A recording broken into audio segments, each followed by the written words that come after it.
తన అతిక్రమములకు పరిహారము నొందినవాడు, తన పాపమునకు ప్రాయశ్చిత్తము నొందినవాడు ధన్యుడు. యెహోవా చేత నిర్దోషి అని ఎంచబడినవాడు, ఆత్మలో కపటము లేనివాడు ధన్యుడు. ఆత్మ విషయమై దీనులైన వారు ధన్యులు, పరలోక రాజ్యం వారిది. దుఃఖపడువారు ధన్యులు, వారు ఓదార్చబడుదురు. సాత్వికులు ధన్యులు, వారు భూలోకమును స్వతంత్రించుకుందురు. నీతి కొరకు ఆకలి దప్పులు గలవారు ధన్యులు, వారు తృప్తిపరచబడుదురు. కనికరము గలవారు ధన్యులు, వారు కనికరము పొందుదురు. హృదయశుద్ధి గలవారు ధన్యులు, వారు దేవుని చూచెదరు. సమాధానపరచువారు ధన్యులు, వారు దేవుని కుమారులు అనబడుదురు. నీతి నిమిత్తము హింసింపబడువారు ధన్యులు, పరలోక రాజ్యము వారిది. కాబట్టి నా నిమిత్తము జనులు మిమ్మను నిందించి హింసించి మీ మీద అబద్ధముగా చెడ్డ మాటలెల్లా పలుకున్నప్పుడు మీరు ధన్యులు, సంతోషించి ఆనందించుడి, పరలోకమందు మీ ఫలము అధికమగును. లేదా ఇందులో ఉన్నటువంటి ధన్యతలన్నీ మనకి రావాలి అంటే తన అతిక్రమములకు పరిహారము నొందినవాడు, తన పాపమునకు ప్రాయశ్చిత్తము నొందినవాడు ధన్యుడు. ఇది జరగకుండా అవి జరగవు. ఏది జరగకుండా? ఇది జరగకుండా ఆ చదివినటువంటి ఏవి జరగవు. యెహోవా చేత నిర్దోషి అని ఎంచబడిన వాడు, ఆత్మలో కపటము లేనివాడు ధన్యుడు. నా దోషమును కప్పుకొనక నీ ఎదుట నా పాపము ఒప్పుకొంటిని. యెహోవా సన్నిధిని నా అతిక్రమములు ఒప్పుకొందుననుకొంటిని. నీవు నా పాప దోషమును పరిహరించి ఉన్నావు. గొప్ప ఆశ్చర్యం ఏంటంటే పాపాన్ని మనిషి ఒప్పుకోడు. పాపాన్ని మనిషి ఒప్పుకోడు. పాపము ఎంతో కష్టపడి, పాపము ఎంతో ప్రయాసపడి, పాపము ఎన్నో సంవత్సరాలు నీ చుట్టూ తిరిగి తిరిగి తిరిగి ఎలాగోలాగా మనిషిలోనికి ప్రవేశించుద్ది. పాపము చాలా కష్టపడి మనిషి చుట్టూత తిరుగుద్ది. అది ఒకరోజు అని కాదు, కొన్ని సంవత్సరాల పాటు తిరిగి తిరిగి తిరిగి ఎలాగోలాగా మనిషి దగ్గర దానికి చోటును సంపాదించుకొని అది మనిషి లోపలికి వెళ్ళిపోద్ది. ఎక్కడికి వెళ్ళుద్ది? మనిషి లోపలికి వెళ్ళుద్ది. అది మనిషి లోపలికి వెళ్ళిన తర్వాత బయటికి రావటానికి పాపం ఇష్టపడదు. అయితే ఈ పాపం అనేది ఒప్పుకోవటానికి దేవుడు ఏమి ట్రీట్మెంట్లు ఇవ్వడం. నువ్వు స్వతహాగా దేవుని ప్రేమను బట్టి నువ్వు ఒప్పుకుంటే ధన్యుడు అని దావీదు గారు చెప్తున్నాడు. అది చాలా ప్రయాసపడుద్ది నీ లోపలికి రావటానికి. ప్రతి మనిషిలోనికి వెళ్ళటానికి అనేక రకాలైనటువంటి ఆలోచనలు, అనేక రకాలైనటువంటి ప్రణాళికలు వేసుకొని అనేక రకాలుగా శోధించి మనిషిలోనికి వెళ్ళుద్ది. వెళ్ళిన పాపం బయటకు రావటానికి ఇష్టపడదు. దేవుడు ఒప్పుకో అని చెప్పినా సరే అది లోపలుండి ఏం చెప్పుద్దో తెలుసా? ఒప్పుకోవద్దు. నువ్వు ఒప్పుకుంటే అందరూ నిన్ను పాపి అనుకుంటారు, నువ్వు ఒప్పుకుంటే అందరూ నిన్ను దోషి అనుకుంటారు. కాబట్టి నువ్వు ఒప్పుకోవద్దు. ఒప్పుకుంటే అది బయటికి వెళ్ళిపోద్ది. ఏమైద్ది? ఒప్పుకుంటే బయటికి వెళ్ళుద్ది. ఆదాము హవ్వలో దేవుని ప్రణాళికలు భూమి మీద నిర్మించబడ్డారు. ఏదైనా తోటలో ఇద్దరు కూడా ఉంచబడ్డారు. అయితే ఇప్పుడు ఆదాము చుట్టూ హవ్వ చుట్టూ చాలా సంవత్సరాలు లేదా చాలా నెలలో అపవాది తిరిగాడు. అపవాది సర్పంతో సహవాసం చేసి సర్పంని హవ్వతో సహవాసం చేసేటట్లు చేశాడు. కొన్ని సంవత్సరాలు గడిచిన తర్వాత జాగ్రత్తగా దేవుడు ఏదైతే చేయొద్దన్నాడో ఆ చేయొద్దన్న పనిని చేయించి వాడు ఎవరిలోకి ప్రవేశించాడు? హవ్వలోనికి ప్రవేశించాడు. హవ్వలో నుంచి ఆదాములోనికి ప్రవేశించాడు. వారిద్దరిలోకి ప్రవేశించిన తర్వాత వారు దేవుడిచ్చినటువంటి వెలుగు వస్త్రాలను, మహిమను కోల్పోయారు. దేవుడు వచ్చాడు. మామూలుగా యథావిధిగా దేవుడు వచ్చి అడుగుతున్నాడు, ఆదామా నువ్వు ఎక్కడున్నావంటే, తండ్రి మరి నీ స్వరం వినినప్పుడు నేను దిగంబరిగా ఉన్నాను అన్నాడు. నీవు దిగంబరువని నీకు తెలిపిన వాడు ఎవడు అని అడిగాడు. నిజంగానే అసలు నువ్వు దిగంబరు అని నీకు తెలవదు కదా. నువ్వు దిగంబరువని నీకు తెలవకుండా నేను నిన్ను వెలుగుతో దాచాను, మహిమతో కప్పాను. మరి నువ్వు దిగంబరువని నీకు ఎలా తెలిసింది అంటే అప్పుడు ఆదాం అంటున్నాడు, ఏమంటున్నాడు, నేను కాయలు తినేసానయ్యా, నేను కాయలు తినేసిన తర్వాత ఇలా జరిగింది అంట్లా. ఏమంటున్నాడు, ఇదిగో నీవు నాకు ఇచ్చినటువంటి ఎవరో హవ మీదకి వెళ్ళాడు. సరే హవను అడిగాడు దేవుడు. హవను అడిగితే హవేమంది, నాదేం తప్పులేదయ్యా, అంతా ఈ సర్పంగాడే చేశాడు, ఎవరో ఈ పోంగాడే చేశాడు, ఈ సర్పంగాడే చేశాడు, వాడు చెప్తేనే నేను తిన్నాను. యారా పోంగా, ఎవరే సర్పమా, నువ్వెందుకు చెప్పేవరంటే వాడేం మాట్లాడతలా, వాడేమీ. చూడండి, వాస్తవంగా వీళ్ళిద్దరూ దేవుని ఆజ్ఞను అతిక్రమించి పాపం చేశారని వాక్యం చెబుతుంది. కానీ నేను తినేశానయ్యా అని ఆదాము ఒప్పుకోట్లా. ఎవరి మీద దోశాడు? హవ ఎవరి మీద దోసింది? అర్థమవుతుందా?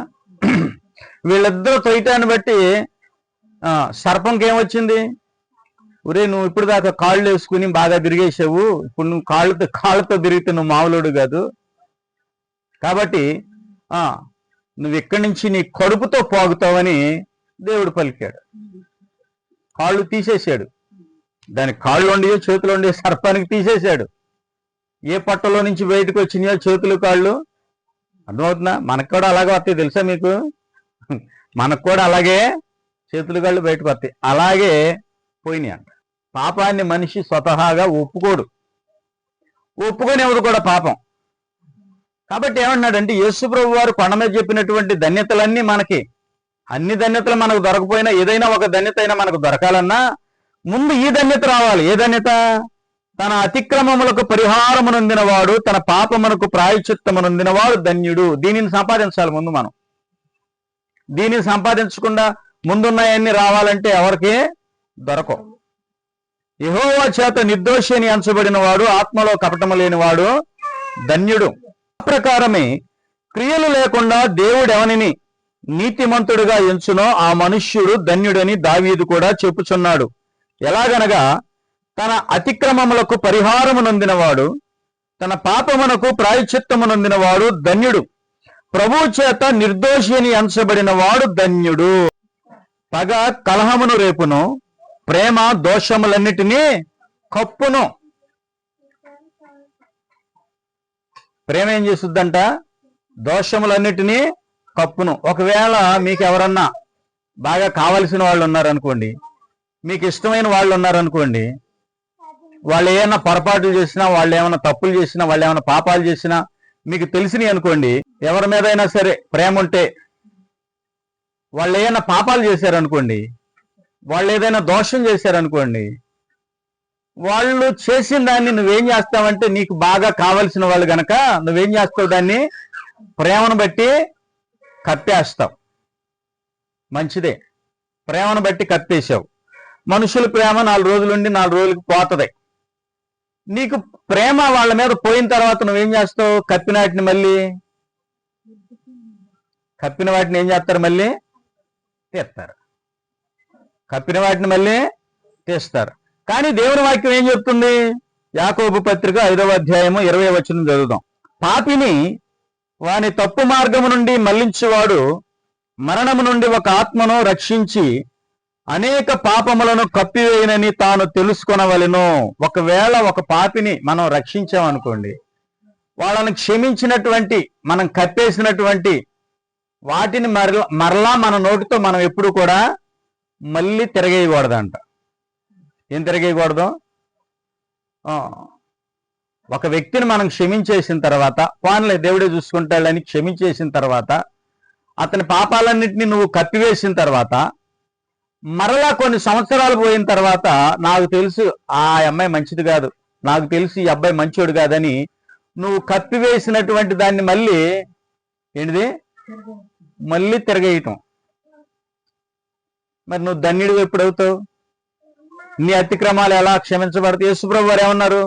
మీరు ఎవరిని క్షమిస్తారో మీ పాపాలు కూడా క్షమించబడతాయి అన్నాడు.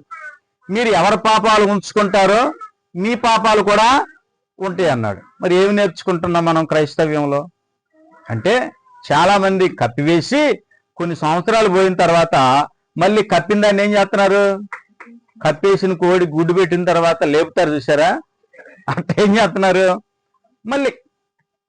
కానీ దేవుని వాక్యం అలా చెప్తలా, కప్పేసిన తర్వాత దాన్ని నువ్వు పూడ్చిపెట్టే అంతే, మళ్ళీ వాటిని పైకి నువ్వు. అందుకే దేవుడు ఏమన్నాడు, మీ అతిక్రమములను మీ పాపములను నా దగ్గర నా ఎదుట ఒప్పుకోండి, తూర్పుకి పడమర ఎంత దూరమో నేను వాటిని అంత దూరం చేస్తానన్నాడు. మళ్ళీ జ్ఞాపకం చేసుకుంటానన్నాడు దేవుడు.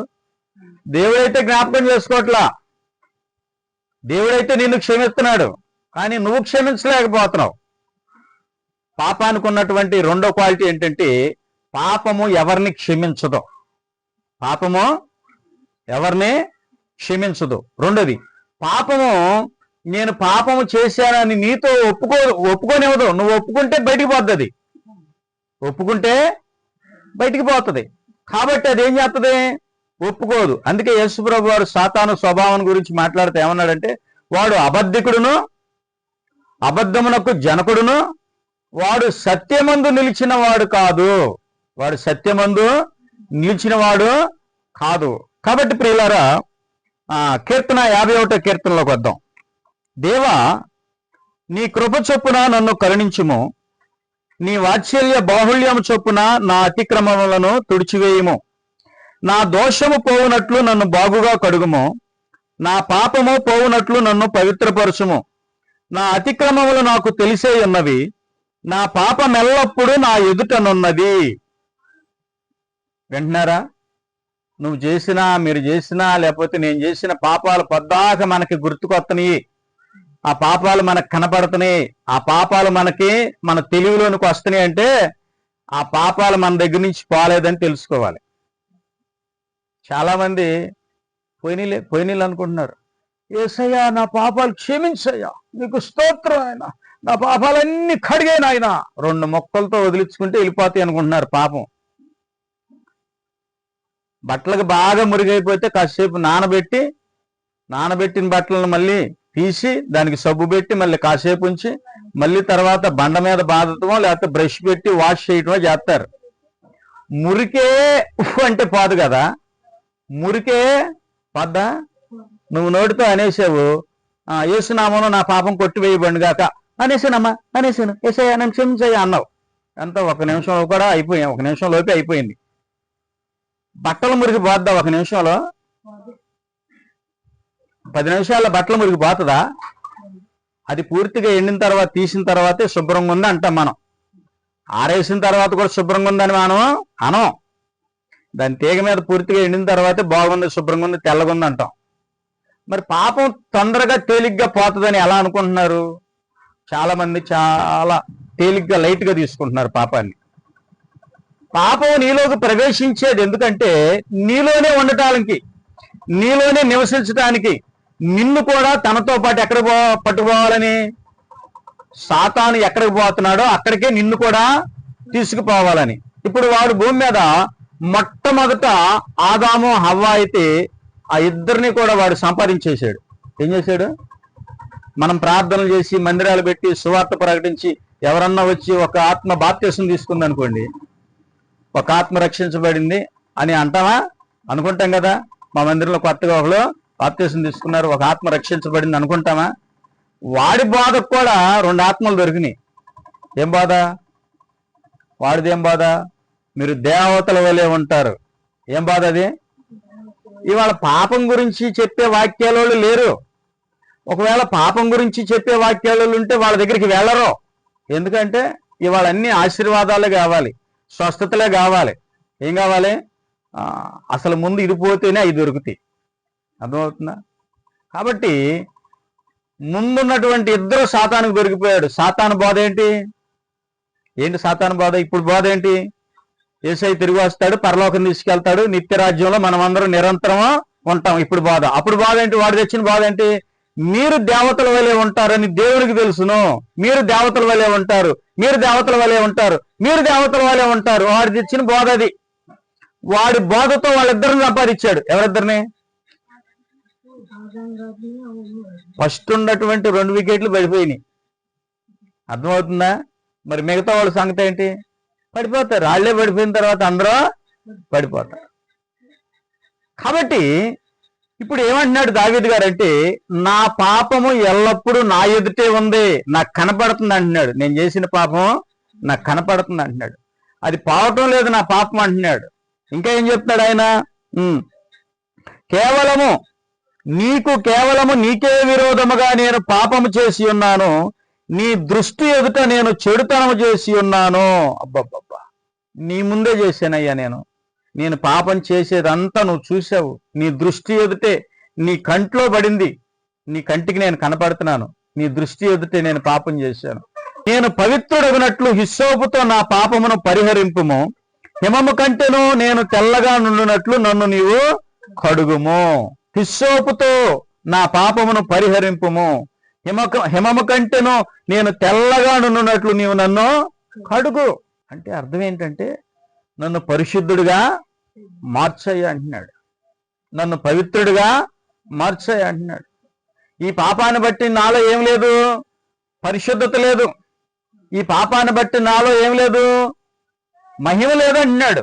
నీ రక్షణ ఆనందము నాకు మరలా పుట్టించుము. ఏం లేదంట ఆయన దగ్గర? రక్షణ ఆనందము లేదంట. దావీదు దగ్గర ఏం లేదు? ఆనందం లేదు. దేవుని గురించినటువంటి సంతోషము ఆనందము లేకుండా పోయిందంట. నీ రక్షణ ఆనందము నాకు మరలా కలుగు చేయమన్నాడు. అప్పుడు అతిక్రమం చేయు వారికి నీ త్రోవలను బోధించదును, పాపులను నీ తట్టు తిరుగుదురు. దేవా, నా రక్షణకర్తవగు దేవా, రక్తాపరాధములో నుండి నన్ను విడిపింపుము. అప్పుడు నా నాలుక నీతిని గురించి ఉత్సాహగానం చేయును. పాపాన్ని కలిగిన వారు దేవుణ్ణి స్తుతించలేరు. పాపాన్ని కలిగిన వారు ఆనందాన్ని కలిగి ఉండలేరు. పాపాన్ని కలిగినటువంటి దావీదు కూడా నేను ఎవరికి బోధించలేను. నీ వాక్యాలని, నీ మార్గాన్ని నేను ఎవరికి బోధించలేను. నెమ్మది గల మనస్సు కలుగు చేసి నన్ను దృఢపరచుము. అప్పుడు అతిక్రమము చేయు వారికి నీ త్రోవలను బోధించదను. నేనే పాపినైపోయి మీకు బోధిస్తే, దావీదే పాపి అయిపోయి బోధిస్తే బోధించడానికి బాగా రాదు. అందుకని దావీదు గారు ఏం చెప్తున్నాడంటే, నా పాపము ఎల్లప్పుడూ నా ఎదుట ఉన్నది అన్నాడు.